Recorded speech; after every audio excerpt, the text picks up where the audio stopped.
Months turned into years, and humanity continued to adapt to its partnership with the architects. The changes brought by their technology were undeniable. Entire colonies flourished, diseases that once plagued settlers were eradicated, and travel between distant stars became faster and safer. Yet, despite these advancements, a sense of unease lingered beneath the surface. The architects' presence was always felt, their influence woven into every aspect of life like an invisible thread. Rachel Hayes remained at the forefront of humanity's efforts to navigate this delicate balance. She had become a symbol of resilience, her leadership guiding people through uncertainty. But even she couldn't ignore the growing whispers of discontent. Some settlers embraced the architects' gifts wholeheartedly, believing they were ushering in a golden age.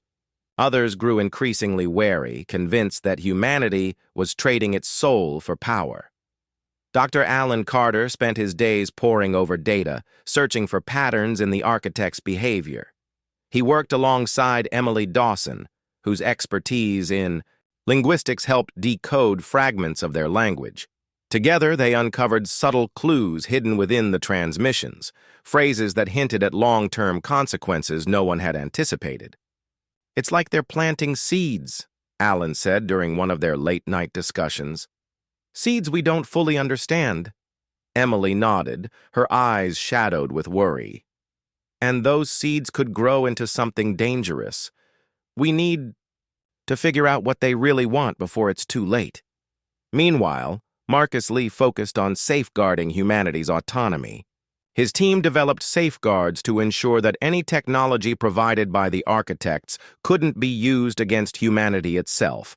They built firewalls, redundancies, and fail-safes into every system, creating layers of protection. But Marcus knew these measures might not be enough. The architects were ancient beings, their knowledge far beyond anything humanity could comprehend. If they truly wanted to take control, there was little anyone could do to stop them. One evening, as Marcus reviewed the latest updates from his team, he received an unexpected visitor, Rachel. She stepped into his workshop, her expression serious. "We need to talk," she said, closing the door behind her. Marcus gestured for her to sit. "What's wrong?" Rachel hesitated before speaking. "I've been thinking about the future. About what happens if we can't keep up with the architects. What if they decide we're not worth the effort anymore? Or worse, what if they see us as a threat?" Marcus leaned back in his chair, considering her words. "You think they'd turn on us?" "I don't know," Rachel admitted. "But I can't shake the feeling that we're walking a tightrope. One wrong move, and everything we've built could come crashing down." Marcus nodded grimly. "That's why we need a backup plan, something they won't expect." Rachel raised an eyebrow. "Like what?" Marcus hesitated, choosing his words carefully. "We disconnect. Completely. Cut off all ties with them and go dark." Rachel stared at him, stunned. "You're talking about severing the partnership altogether. Do you realize how risky that is? They'll come after us." "Maybe," Marcus replied. "But if we prepare properly, we might have a chance. We've learned enough from their tech to create our own systems they can't access. We build new colonies, ones they don't know about, ones they can't find." Rachel thought about it for a moment. It was a drastic idea, but it wasn't without merit. Humanity had always thrived under pressure, finding ways to survive even when the odds seemed insurmountable. Still, the stakes were higher than ever before. If they failed, the architects wouldn't just erase them. They'd make sure no trace of humanity remained. "We'd need time," Rachel said finally. "And resources. Lots of them." Marcus nodded. "I've already started working on prototypes. If we act quickly, we might be able to pull it off." The decision wasn't easy, but Rachel knew they had to act. She called an emergency meeting with her closest advisors, including Alan, Emily, and Marcus. Together, they hashed out the details of the plan. It would require secrecy, coordination, and sacrifices. But if successful, it could give humanity a fighting chance. Over the next several months, preparations began in secret. Teams worked around the clock to develop independent systems, power grids, communication networks, and transportation hubs that operated without reliance on the architect's technology. New colonies were established in remote regions of space, hidden behind nebulae and asteroid fields. Every precaution was taken to ensure that these settlements remained undetected. Despite their best efforts, however, keeping such a massive operation under wraps proved nearly impossible. Rumors spread among the settlers, sparking panic and division. Some accused Rachel and her team of betrayal, claiming they were abandoning the architect's vision. Others supported the plan, seeing it as humanity's only hope for true freedom. Amidst the chaos, the architects grew suspicious. Their messages became more frequent, their tone sharper. "Your actions concern us," one transmission read. "Progress falters when trust wavers." Rachel responded cautiously, assuring them that humanity was still committed to the partnership. Inside, though, she braced herself for the inevitable confrontation. It came sooner than expected. One night, alarms blared across Epsilon 9. Emergency lights flashed red as panicked voices filled the airwaves. The architects had discovered the hidden colonies, and they weren't pleased. Rachel rushed to the command center, where Marcus and Emily were already coordinating defenses. "How bad is it?" she asked, scanning the monitors. "Bad," Marcus replied grimly. "They've sent drones to investigate. If they find proof of our disconnection attempts, they'll shut us down completely." Rachel clenched her fists, her mind racing.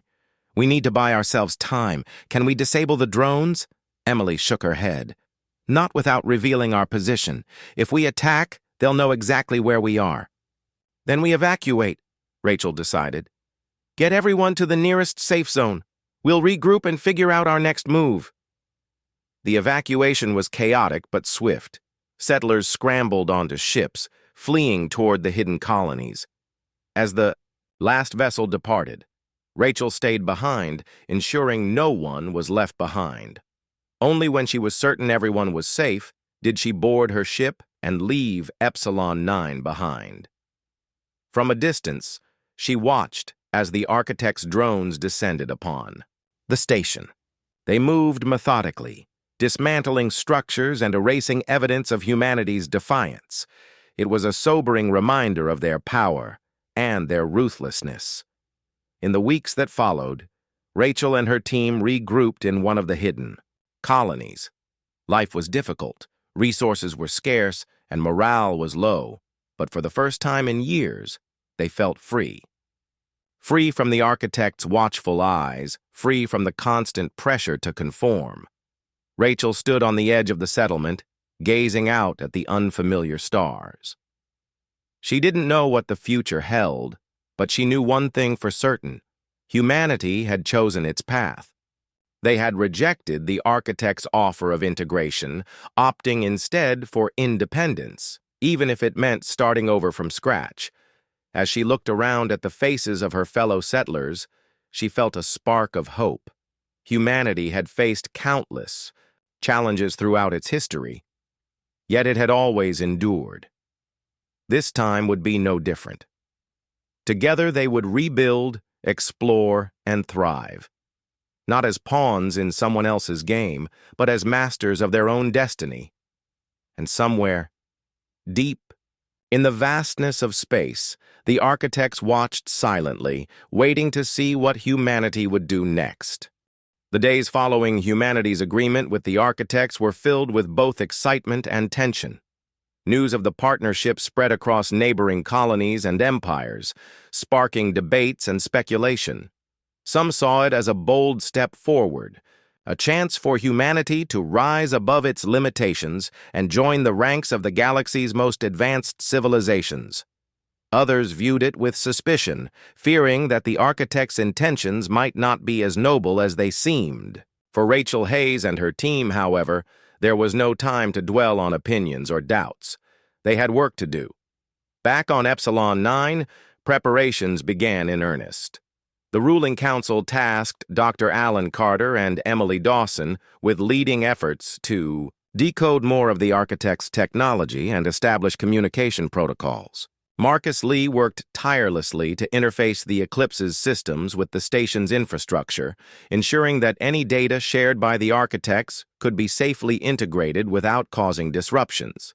Meanwhile, Rachel coordinated security measures, knowing that such a monumental alliance would attract attention, both friendly and hostile. As weeks turned into months, progress was slow but steady. The architects provided fragments of their knowledge, revealing insights into energy manipulation, faster-than-light travel, and even methods for terraforming barren planets. Each discovery sparked wonder among the settlers, but it also raised questions. Why were the architects so willing to share? What did they gain from this partnership? And most importantly, what were they hiding? Rachel couldn't shake the feeling that something wasn't quite right. She remembered Marcus's earlier warnings about inconsistencies in the architect's messages and the visions they had shown. While the benefits of the partnership were undeniable, she couldn't ignore the darker possibilities lurking beneath the surface. One evening, as Rachel walked through the station's observation deck, she found Emily Dawson staring out at the stars. Emily's face was pale, her eyes distant. Rachel approached cautiously, sensing that something was troubling her. "Everything okay?" Rachel asked gently. Emily hesitated before speaking. "I've been going over the data we've received," she said, her voice low. "There's something I didn't tell anyone." Rachel frowned. "What is it?" Emily sighed, turning to face her. "Some of the information doesn't match up. The architects keep showing us visions of thriving civilizations working alongside them, but when I analyze the data behind those images, I find traces of others, civilizations that disappeared entirely after accepting their offer." Rachel's stomach tightened. "Disappeared? How?" "I don't know," Emily admitted. "Their records vanish completely. It's like they never existed. But there are echoes, remnants of their culture, their language, trapped within the architect's domain. It's almost as if—" She trailed off, unable to finish. "As if they became part of the architects themselves," Rachel finished for her. Emily nodded. "Exactly. And I'm starting to think that's what happens when you merge with them. You don't just evolve, you dissolve. You lose everything that makes you, you." Rachel felt a chill run down her spine. If Emily was right, then the architect's promise of collaboration carried far greater risks than anyone had anticipated. Humanity wasn't just walking into a partnership, it was stepping onto a razor-thin line between growth and annihilation, determined to uncover the truth. Rachel called an emergency meeting with her team. Together, they reviewed Emily's findings and discussed possible next steps. Marcus suggested testing the architect's technology in controlled environments, isolating variables to see how they interacted with human systems. Dr. Carter proposed sending probes into uncharted regions of space, hoping to gather independent evidence of the architect's influence on other civilizations. But time was running out. The architects grew impatient, urging humanity to move faster. Their messages became more frequent, their tone shifting from curiosity to demand. "You delay," one transmission read. "Balance requires action. Hesitation invites stagnation." Rachel knew they couldn't stall forever. Yet, rushing blindly into the unknown felt equally reckless. She needed answers, and soon. The breakthrough came unexpectedly.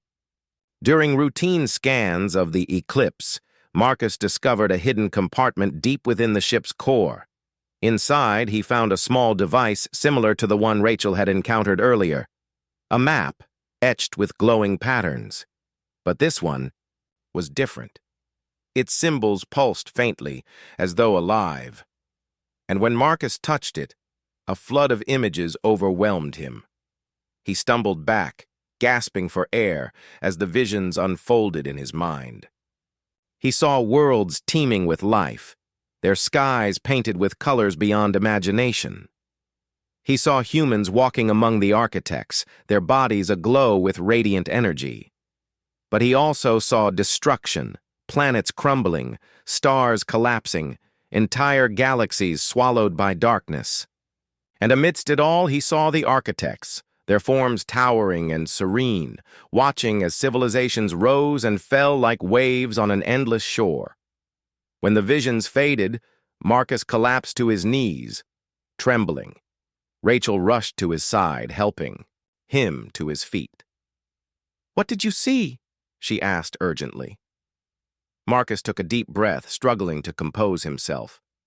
"It's worse than we thought," he said hoarsely. "The architects, they're not just creators. They're curators. They guide species toward evolution, but when those species fail or resist, they erase them.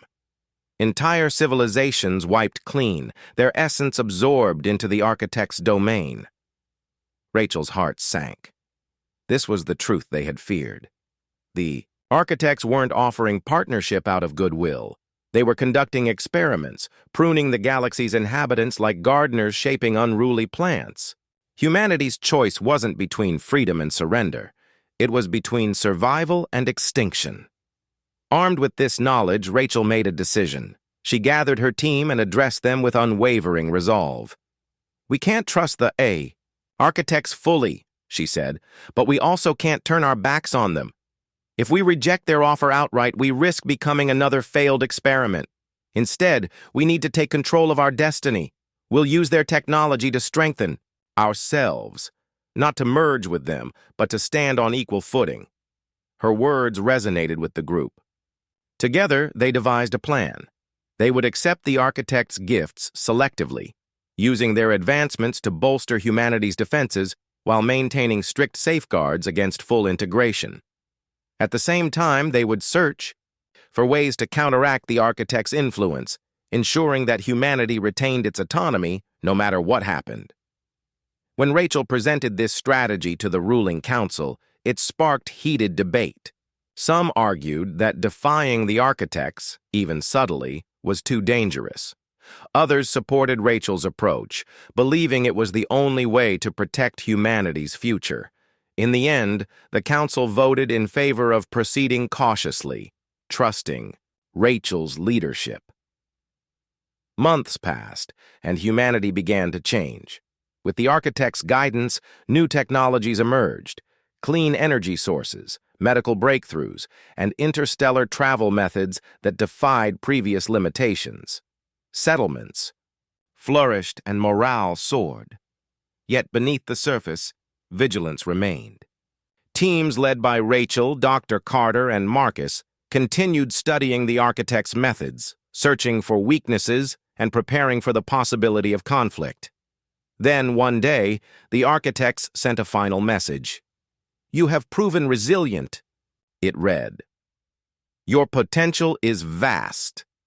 Continue to grow, and perhaps one day you will join us fully." Rachel read the transmission silently, her expression unreadable. She knew the architects hadn't given up on their ultimate goal, to absorb humanity into their domain. But for now, they had accepted humanity's independence, content to watch and wait. As she stood gazing out at the stars, Rachel felt a mix of pride and determination. Humanity had faced an impossible choice and chosen a third path, one defined not by fear or submission, but by courage and compromise. Whatever challenges lay ahead, she knew they would face them together, carving their own destiny among the cosmos. And so, the story of the missing Earth vessel became more than a tale of mystery. It became a testament to humanity's resilience, ingenuity, and unyielding desire to shape its own fate. The realm they entered was unlike anything Rachel Hayes or her team had ever experienced.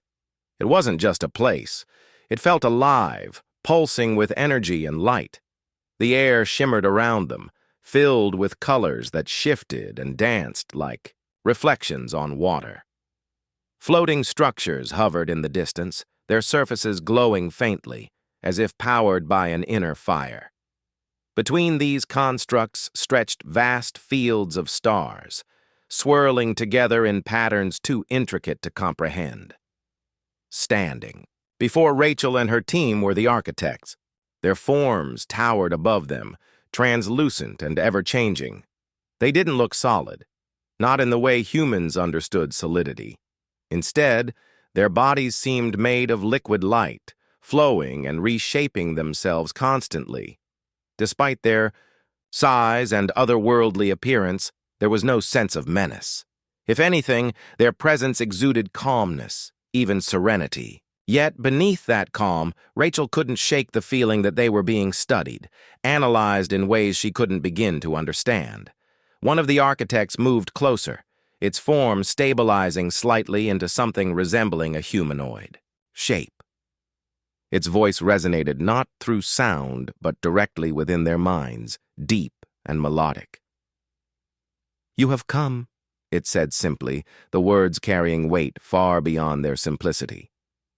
Rachel stepped forward, her heart pounding. She had rehearsed what to say countless times, but now, standing face to face with beings capable of reshaping reality itself, she felt small and unprepared. Still, she forced herself to speak. "We've come to understand your offer," she began, her voice steady despite her nerves. "But we want to propose something different." The architect tilted its head, or at least, that's how it appeared. Its movements were fluid, hard to interpret. "Different?" it asked, curiosity evident in its tone. "Explain." Rachel took a deep breath. "We don't wish to lose ourselves, to surrender our individuality completely. We believe collaboration is possible without merging entirely. You can share your knowledge, and we will contribute ours. Together, we can create something new, something greater than either of us alone." For a long moment, the architects said nothing. Their forms flickered, as though communicating silently among themselves. Then one of them spoke again. "Your proposal intrigues us," it said. "Few who encounter us choose such a path. Most seek only power or fear losing control." "We are not like others," Rachel replied firmly. "Humanity values freedom. We want to grow, yes, but not at the cost of who we are." The architect paused, its light dimming slightly, as though considering her words. Finally, it responded. "Very well. Show us your potential. Prove that you are worthy of this partnership." Over the next several hours, or perhaps days, time felt distorted in this realm. Rachel and her team were shown visions of possibilities. The architects guided them through glimpses of futures both bright and dark. In one vision, humanity thrived alongside the architects, building cities of light and exploring corners of the universe previously thought unreachable. Knowledge flowed freely between species, creating advancements that solved problems once deemed insurmountable. In another vision, however, humanity faltered. Some civilizations accepted the architect's offer but lost themselves in the process, becoming echoes trapped within the architect's domain. Others rejected the partnership outright, retreating into isolation and paranoia, unable to adapt to the changes sweeping across the galaxy. These failures weighed heavily on Rachel's mind. Could humanity truly navigate this delicate balance? Or would they end up like so many others, consumed by ambition or fear? Dr. Alan Carter watched the visions intently, his expression thoughtful. "These aren't just examples," he murmured to Rachel during a brief pause. "They're warnings. The architects aren't offering perfection, they're showing us risks, real risks." Rachel nodded. "I know, but we have to try. Humanity has always been defined by its ability to adapt, to find solutions even when the odds seem impossible."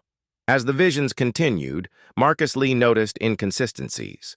He pointed out subtle details to the group, flashes of destruction amidst the prosperity, hints of control hidden beneath the promises of freedom. "Something's off," he whispered to Emily Dawson, who stood beside him. "These futures, They feel incomplete, like pieces are missing. Emily frowned, nodding slowly. You're right. The architects aren't telling us everything. There's more to this deal than they're letting on. Despite their unease, the team pressed on, determined to learn as much as they could. Every vision revealed new layers of complexity, forcing them to confront difficult questions about trust, sacrifice, and identity. By the time the architects brought them back to the present moment, exhaustion weighed heavily on all of them. You have seen what lies ahead, one of the architects said, its voice echoing softly. What do you choose? Rachel exchanged glances with her team. Each of them carried doubts, fears, and hopes. But ultimately, the decision rested with her. Taking a step forward, she addressed the architects. We accept your challenge, she declared. But on our terms, we will work with you, learn from you, and contribute to this partnership equally. No surrender, no loss of self. The architects seemed intrigued by her response. For a moment, their forms shimmered brighter, as though pleased. Then, one of them extended a tendril of light toward Rachel. Agreed, it said. But remember, balance is fragile. Maintain it, and you may flourish. Fail, and you risk chaos. When the team returned to the eclipse, they found themselves back in familiar surroundings, the cold metal corridors, the hum of energy vibrating through the walls. Everything looked the same, yet nothing felt the same. The experience had changed them, leaving an indelible mark on their minds and hearts. As they prepared to leave the ship and return to Epsilon 9, Rachel couldn't help but reflect on what had happened. The architect's offer was both a gift and a test, a chance for humanity to prove itself capable of growth without losing its essence. Whether they succeeded or failed remained to be seen. Back on the station, news of their encounter spread quickly. People reacted with a mix of excitement, fear, and skepticism. Some hailed the decision as bold and visionary, while others saw it as reckless and dangerous. The ruling council convened yet again, debating the implications of the agreement. Through it all, Rachel remained resolute. She knew the road ahead wouldn't be easy. The architects weren't benevolent saviors. They were ancient entities with motives far beyond human understanding. But for the first time in a long while, Rachel felt hopeful. Humanity had been given a rare opportunity, an invitation to step into the unknown and carve its own destiny. And as she gazed out at the stars, she couldn't help but wonder, what would the future hold?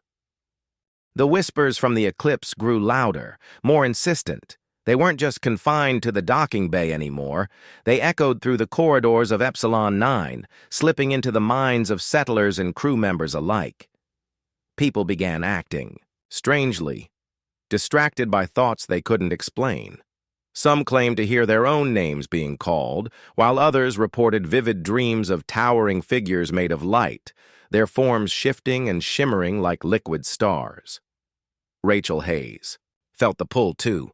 She tried to ignore it, focusing on her duties as commander, but the whispers lingered at the edges of her mind, soft yet persistent. It was hard to concentrate during meetings or even sleep at night. The station's ruling council had convened multiple times to discuss the situation, but no one could agree on what to do. Fear and uncertainty divided them. Dr. Alan Carter spent long hours in the lab with Emily Dawson, trying to decode the transmissions embedded within the ship's systems. The data was unlike anything they'd ever encountered, complex patterns that defied traditional analysis. But slowly, piece by piece, a clearer picture began to emerge. They're not just offering knowledge, Emily explained one evening, her voice tinged with both awe and unease. They're offering transformation, a way to evolve, to become something more. Alan frowned, rubbing his temples. Evolve how? And at what cost? Emily hesitated before answering. That part is still unclear, but based on what I've pieced together, they want us to merge with them, to share our consciousness. Alan stared at her, his face pale. You mean, lose ourselves? Not exactly, Emily said quickly. It's more like integration, becoming part of something greater, but... She trailed off, unable to finish. But what? Rachel asked, stepping into the room. She had overheard the conversation and couldn't stay silent any longer. Emily glanced at Rachel, then back at Alan. But there's a risk.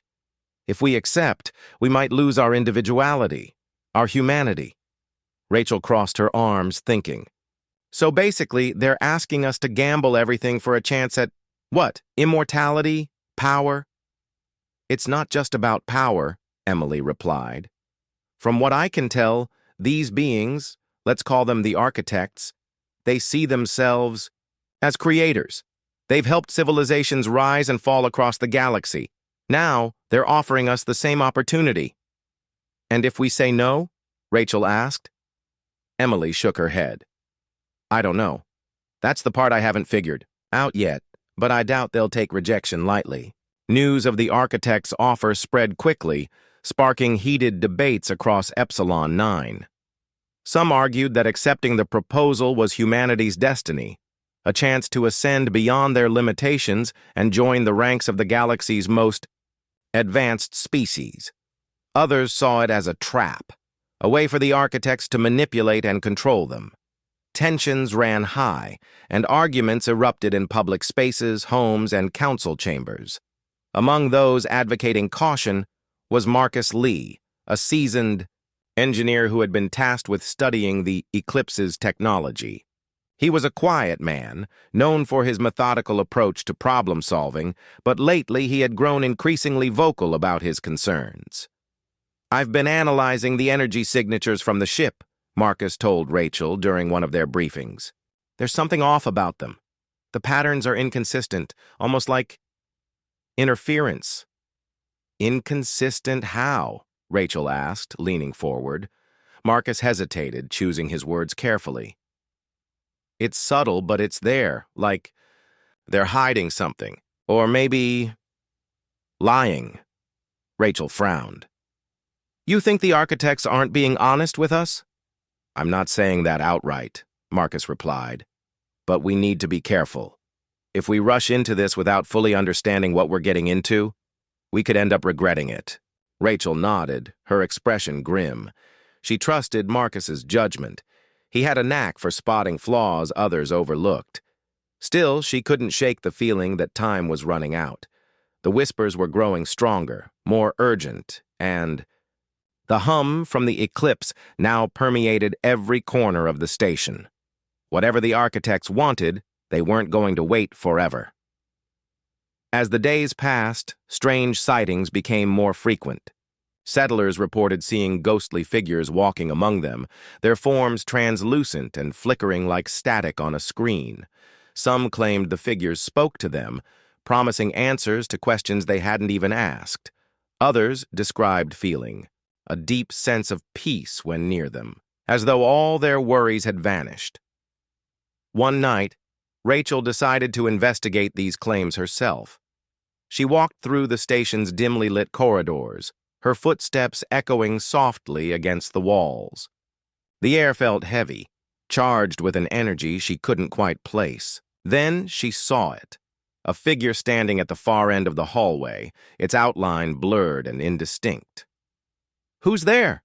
Rachel called out, her hand instinctively reaching for her weapon. The figure didn't respond. Instead, it turned and moved down a side corridor, disappearing around a corner. Rachel followed, her heart pounding. When she reached the corner, the figure was gone. But in its place, she found a small device lying on the floor. It looked ancient, its surface etched with intricate patterns that glowed faintly in the dark. Rachel picked it up cautiously, examining it closely. As soon as her fingers touched the surface, images flooded her mind, scenes of distant worlds, bustling cities built from light, and creatures unlike anything she'd ever imagined. Among them were humans, their bodies glowing with an inner radiance, working alongside the architects to create wonders beyond comprehension. But mixed in with the visions were darker images, worlds reduced to ash, civilizations crumbling under the weight of their own ambition. Rachel gasped, dropping the device as the visions faded. Her hands trembled as she stared at the object, unsure whether it was a gift or a warning. Back at the lab, Dr. Carter examined the device Rachel had brought him. His eyes widened as he studied the patterns etched into its surface. This is incredible, he murmured, turning it over in his hands. It's like a key, a map of sorts. A map to where? Rachel asked, watching him intently. To their domain, Carter replied. Wherever the architects reside. This device must have been left behind intentionally. A way for us to find them. Rachel frowned. And what happens if we go there? Carter hesitated. That's the question, isn't it? Do we trust them enough to follow? Before Rachel could respond, Marcus stepped forward. We should consider another option, he said firmly. What if we don't have to choose between accepting or rejecting their offer? What if we propose something different? Everyone turned to look at him. Like what? Rachel asked. Marcus took a deep breath. Collaboration without surrender. We work with them, learn from them, but maintain our autonomy. We don't give up who we are. We enhance it. The room fell silent as everyone considered his words.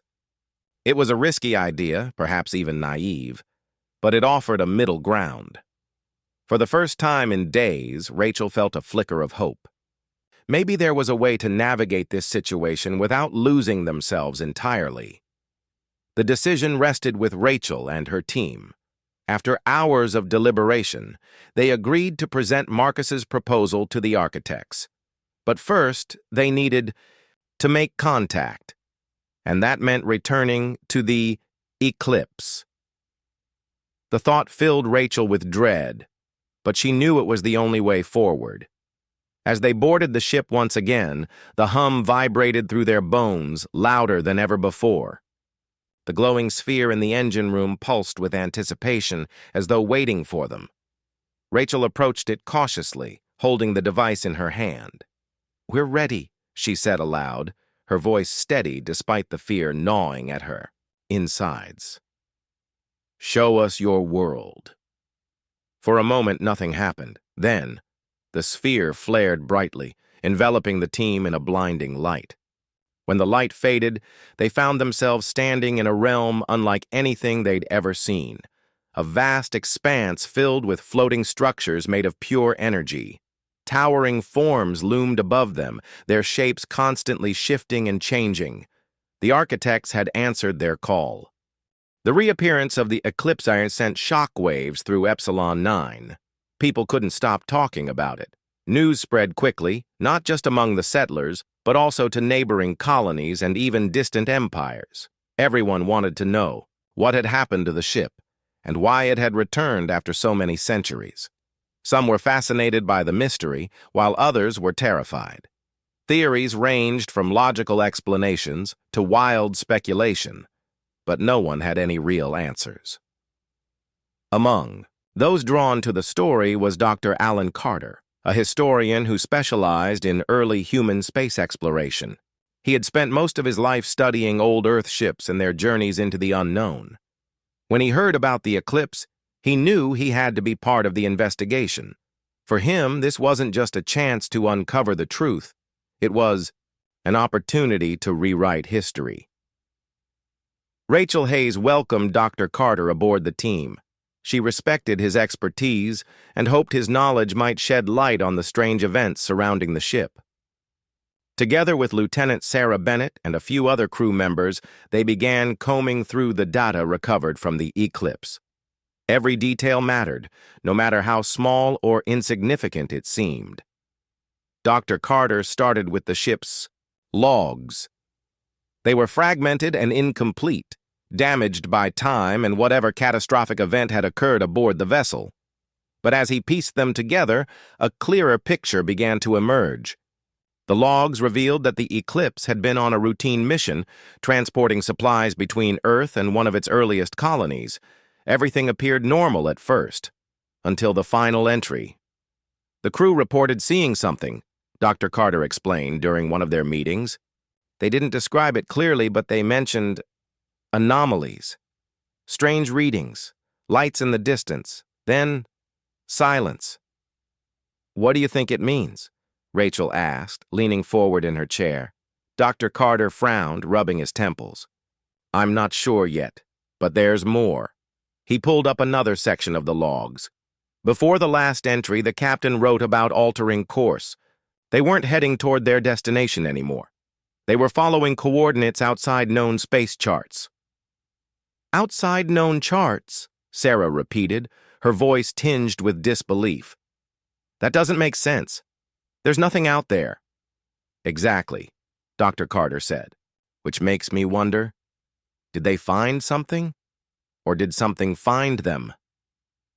As the days passed, unsettling reports began surfacing among the settlers. People claimed to hear strange noises coming from the docking bay where the Eclipse was being held. At first, it was easy to dismiss as paranoia or overactive imaginations.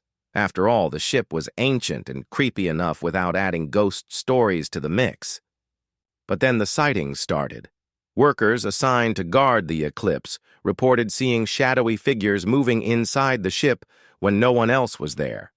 Others described hearing whispers, soft, indistinct voices that seemed to come from nowhere and everywhere at once. Some even claimed the voices spoke directly to them, calling their names or asking questions they couldn't understand. When Rachel heard about these reports, she decided to investigate for herself. Late one night, she visited the docking bay alone. The area was eerily quiet, lit only by dim emergency lights. As she approached the Eclipse, she felt that same unease she'd experienced during her first visit, a prickling sensation at the back of her neck, like unseen eyes watching her every move. She stepped closer, peering through the ship's windows. Inside, the corridors were dark, but she could swear she saw movement, flickers of shadows darting just out of sight. Her hand instinctively went to the weapon at her side, though she doubted it would do much good against whatever was lurking. Within, then she heard it, the whispers. Faint at first, almost blending with the hum of the station's systems. But as she stood there, frozen in place, the sound grew louder. It wasn't just random noise, it was language, layered and overlapping, spoken in tones both melodic and discordant. Try as she might, she couldn't make out any words, yet somehow she understood the message. "Come closer." Rachel backed away slowly, her heart pounding. Whatever was inside the Eclipse wasn't human, and it wanted her to know it was there. Back at the research lab, Dr. Carter made another discovery. Buried deep within the ship's archives were fragments of audio recordings, distorted. Conversations between the original crew members. They were difficult to decipher, but with some effort, he managed to piece together parts of the dialogue. They kept talking about the others, Dr. Carter told Rachel and Sarah during their next meeting.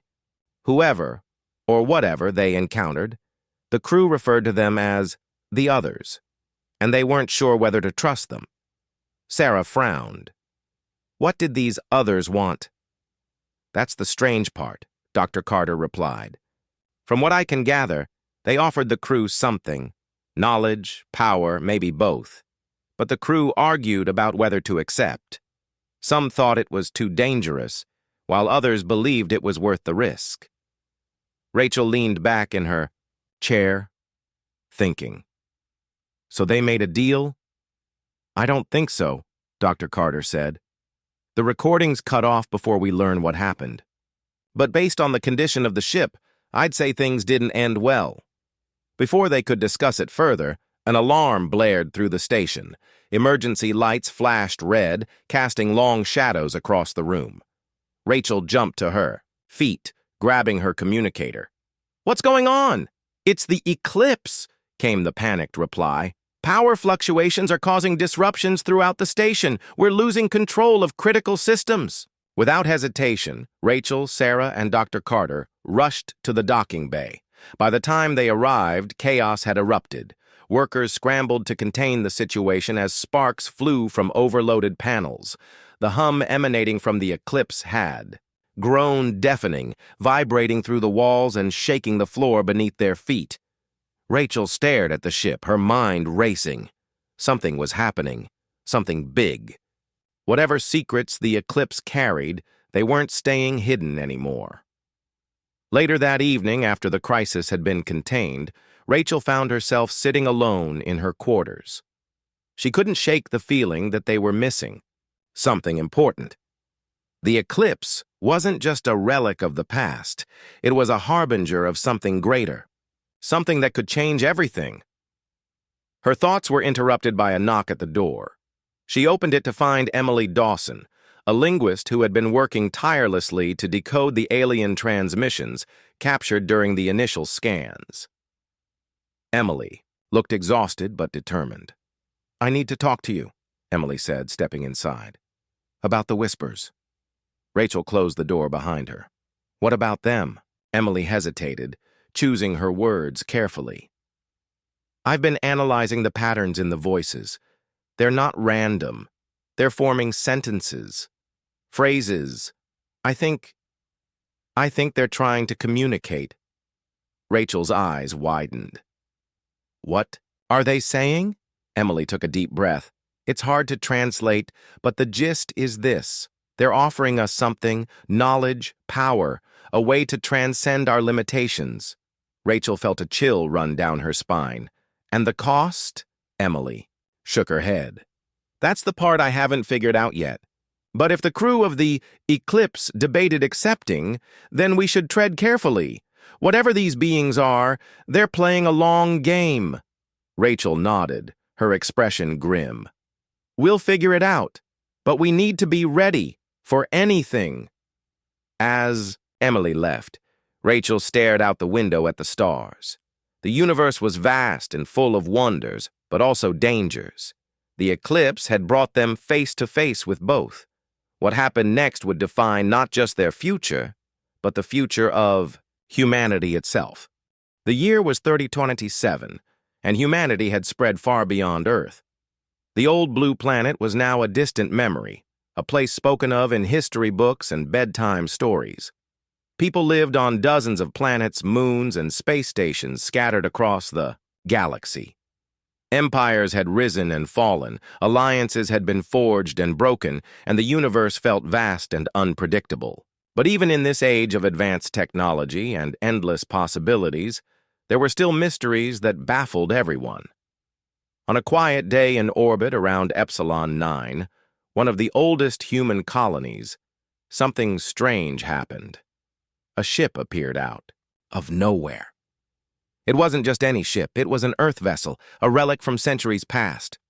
The ship floated silently in the cold vacuum of space, its battered hull glinting faintly under the light of a nearby star.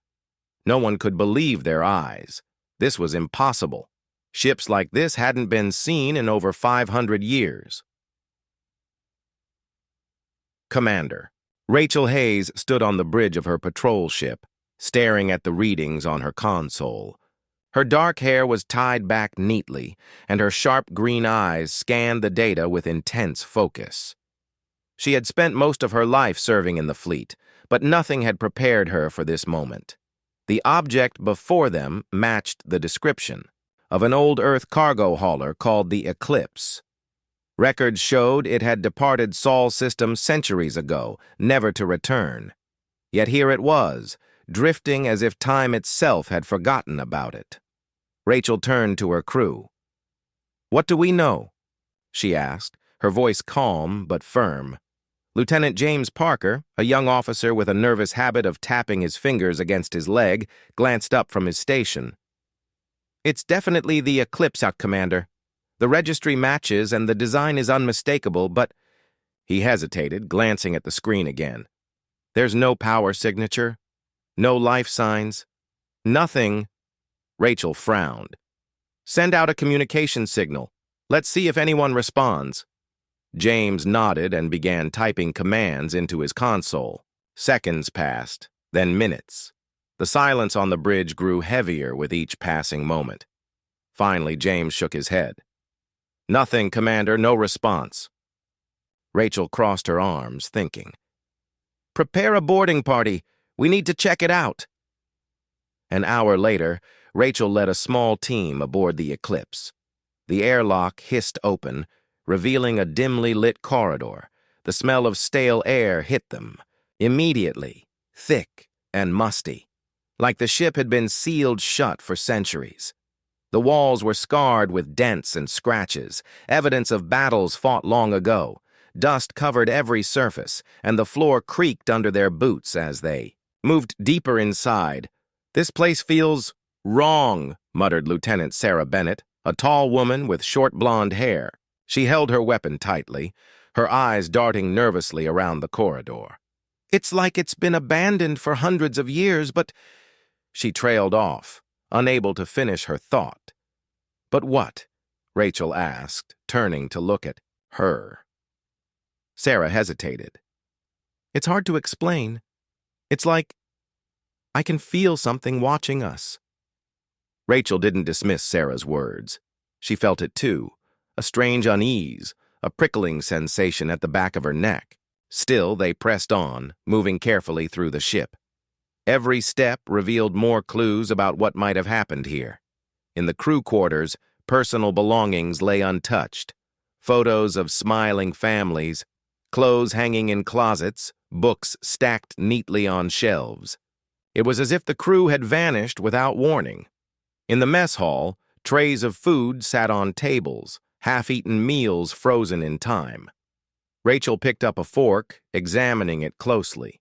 The metal was tarnished, but the food looked almost fresh, preserved by the vacuum of space. Whoever had eaten here had done so recently, or so it seemed. Time aboard the Eclipse didn't make sense. As they explored further, the team noticed something else, a faint hum. At first, it was barely audible, like the distant buzz of machinery. But the deeper they went, the louder it became. It resonated through the walls, vibrating in their chests. It wasn't just a sound. It felt alive, pulsing with energy. "What is that?" Sarah whispered, clutching her weapon tighter. "I don't know," Rachel admitted. "But we need to find out." They followed the source of the hum to the engine room. The massive chamber was filled with twisted metal and shattered equipment, evidence of some catastrophic event.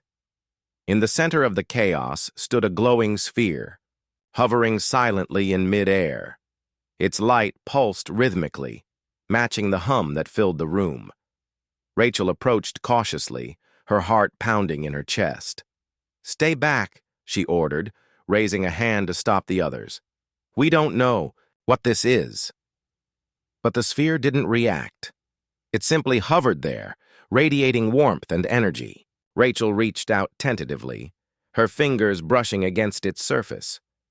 For a brief moment, she saw flashes of images, faces, voices, places she didn't recognize. Then, as quickly as it started, the vision ended, leaving her disoriented and breathless. "Commander!" Sarah called out, snapping Rachel back to reality. "Are you okay?" Rachel nodded, stepping away from the sphere. "I'm fine. Let's get out of here." Back on their patrol ship, the team debriefed. Everyone agreed. The Eclipse was unlike anything they'd ever encountered. It was as if the ship existed outside the flow of time, untouched by the centuries that had passed since its disappearance. But the real mystery was the crew. Where had they gone? And why had the ship returned now, after all these years? News of the discovery spread quickly. By the time Rachel returned to Epsilon 9, the entire colony was buzzing with rumors. Some people believed the Eclipse was a ghost ship, cursed and haunted by the spirits of its lost crew. Others thought it was a message sent by some unknown force to warn humanity of impending danger. Whatever the truth was, one thing was certain. The reappearance of the eclipse had shaken everyone to their core. As Rachel stepped off the shuttle and onto the station's docking bay, she couldn't shake the feeling that they were only scratching the surface of a much larger mystery. Something was coming, something big. And the eclipse was just the beginning.